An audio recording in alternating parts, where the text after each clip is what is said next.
Bismillah, elhamdülillah, ve salatu ve selamu ala Resulillah. Sunan İbn Majah dersinden 16. hadis. Haddesena Muhammed ibn Yahya Neysaburi. Kale haddesena Abdurrazzak. Kale akhbarana Ma'mar an Zuhri, yani İbn Şihab, an Salimin, an İbn Ömer, Abdullah ibn Ömer. Enne Resulullah sallallahu aleyhi ve sellem kale, la temna'u ima Allahi en yusallina fil mescid.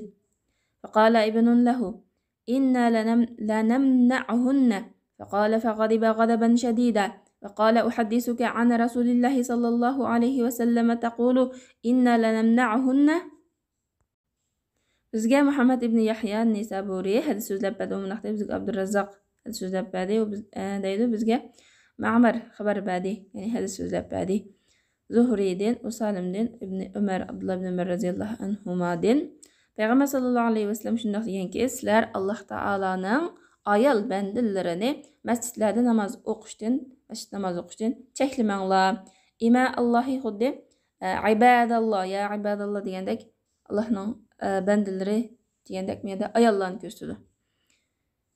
Shuning bilan Abdullah ibn Umarning radhiyallohu anhuma bir o'g'li uningga men ularni cheklayman dedi. Ya'ni mening kundashligim bek yomon.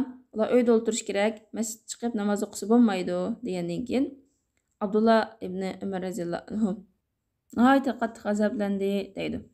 Ya'ni Rasululloh sallallohu alayhi va sallam shundoq degan deb hadis so'zlab bersa, uning aksicha, qarashicha gap qilganlik uchun ochig'i kelgan. Ya'ni bu Abdullah ibn Umar radhiyallohu anhuninki Payg'ambar alayhisolamning sunnatlarini, hadislarini qanchalik ulug'laydiganligini ko'rsatdi. Ve bizim shundoq bo'lishimiz kerak. Payg'ambar sallallohu alayhi vasallam hadisini ulug'lashimiz kerak va agar boshqalar qarshi kelib qolgan bo'lsa, biz Rasululloh sallallohu alayhi vasallamning hadislarining hurmati uchun, din uchun g'azablanishimiz kerak.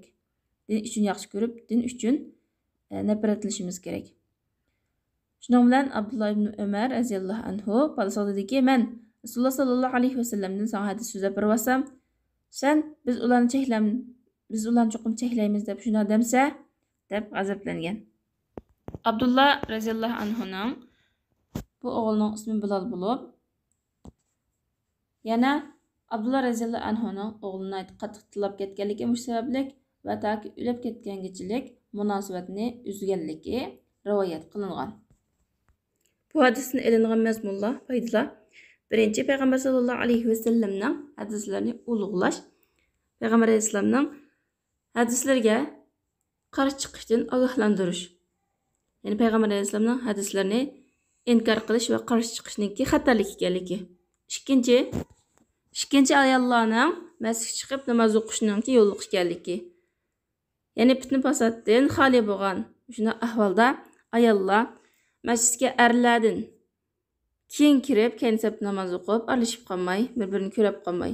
Ana namoz tugaganda erlardan burun masjiddan chiqib ketsa, kirish chiqish jarayonida ayollar aralashib qolmasa joiz. Ammo fitna fasod umumlashib ketgan bu ahvolda ayollar namozga chiqmay, namoz o'qish uchun bo'lmaydi. Uyda o'tirish afzal. Uchinchi, shariatda ko'rsatilgan bo'yicha amal qilish. Ya'ni shariat ayollar namozga chiqishini to'smadi va uni har qanday bir kishi o'zining nafsi xohishi bo'yicha uni to'sib bo'lmaydi. Shuningdek, shariatda nima bo'lsa, shuni qilish, shariatni o'rnatish, shariatni tiklash. Alloh uchun yaxshi ko'rish va Alloh uchun yomon ko'rish. Alloh uchun yaxshi ko'rib, Alloh uchun g'azablanish.